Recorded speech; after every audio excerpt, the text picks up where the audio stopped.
News every 15 minutes, weather every 10, and sports twice an hour. Newstalk KGVO, AM 1290 and 101.5 FM. You're listening to Montana Morning with Peter Christian. Montana loses out on the Real ID Act. Good morning, everyone. It's Montana Morning for Wednesday, November 23rd, 2016. Getting ready to celebrate your Thanksgiving. Right now we have a cloudy sky and 27 degrees. We do want to tell you we do have a 90% chance of rain and snow mixed today. So it could be on your morning commute. We'll just keep you informed as the morning moves along. Our newscast this morning sponsored by Western States Cat on Reserve. Some things you may need for winter, like deals on batteries and antifreeze. Federal Homeland Security officials say Montana residents will not be allowed to use their driver's licenses to access places like military bases, power plants, and federal facilities starting at the end of January. And unless the state commits to meeting the requirements of driver's license rules under the Federal Real ID Act, its residents will need another form of ID to board commercial aircraft in 2018. Alain Burson and Philip McNamara, the Department of Homeland Security, sent Governor Steve Bullock a letter yesterday rejecting the governor's request to delay implementation of the 2005 federal law. The law was passed to prevent terrorism and identity theft. The state legislature voted in 2007 not to comply with the federal law over concerns of federal overreach and that personal information could be breached. Bullock and Attorney General Tim Fox say Montana driver's licenses are secure. The two men charged with stealing a truck and leading law enforcement officials on a high-speed chase all the way from Missoula to Bonner up Highway 200 and then back to Missoula at speeds of over 100 miles an hour both appeared in Missoula Justice Court yesterday. Deputy County Attorney Mark Handelman addressed Judge Landy Holloway regarding 28-year-old Roger Gillespie. State request a bail be set in the amount of $100,000 in this matter.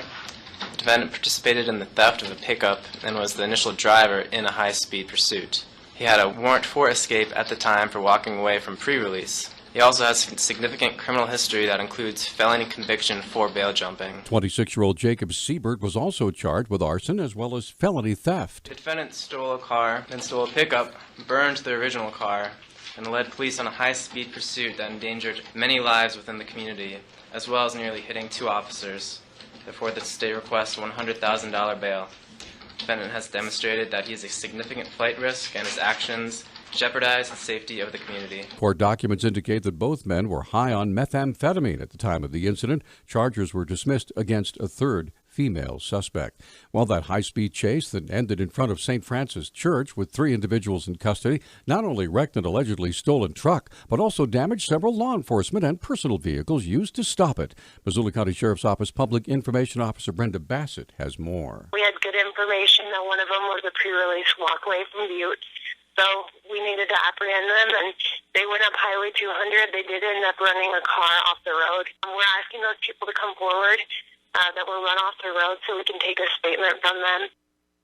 Bassett said several patrol vehicles were damaged during the incident. From our agency, 4 vehicles that were damaged, everything from the whole front end to cosmetic damage. We haven't got a good number on how much it's going to cost. A lot of the vehicles haven't been into the shop yet, but we have some rotation vehicles that will go in the mix, and those will be used for patrol until we can get the other vehicles back in commission. Travis Welsh with the Missoula Police Department said there were 2 city patrol cars that sustained cosmetic damage during that Sunday incident. A state lawmaker who was found to have accepted illegal corporate campaign contributions has appealed his $68,000 fine to the Montana Supreme Court. The Bozeman Daily Chronicle reports Republican Art Witke of Bozeman filed the appeal November 17th and posted a $105,000 bond so that he doesn't have to pay his fine until the appeal is complete.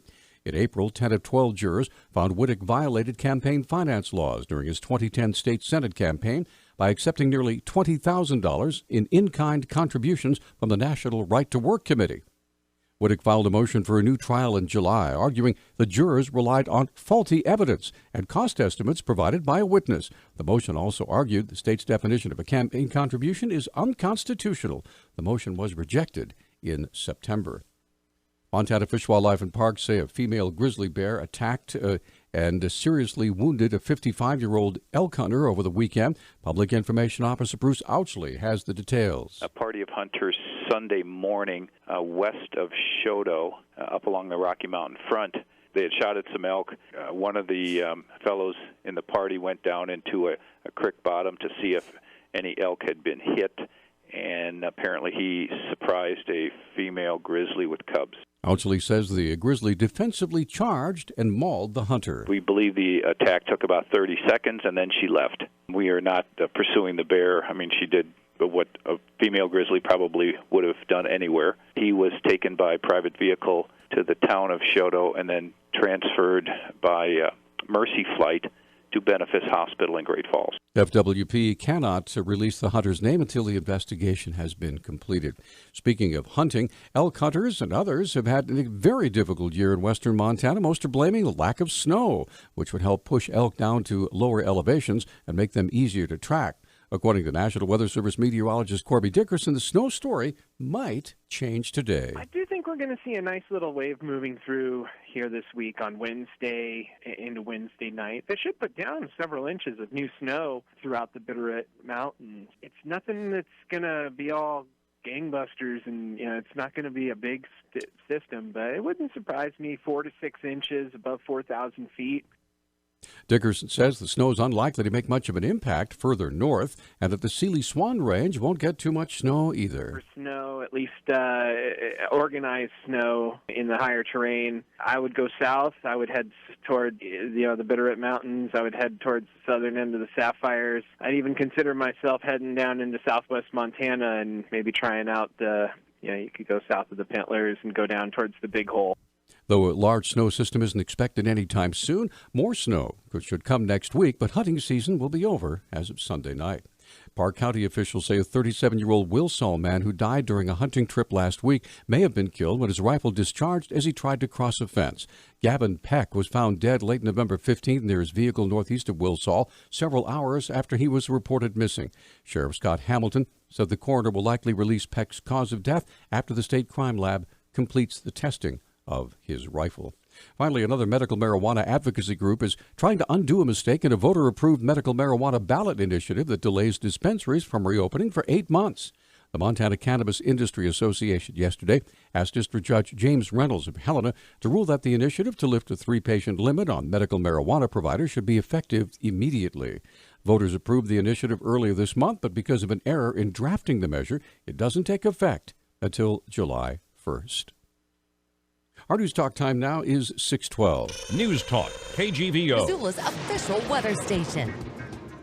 Mostly cloudy to cloudy skies with the rain-snow mix today. Daytime highs will top out in the low 40s. Overnight tonight will drop into the 20s with a chance of snow showers. Accumulations will stay under half an inch. I'm meteorologist Brooke Foster for KECI 13.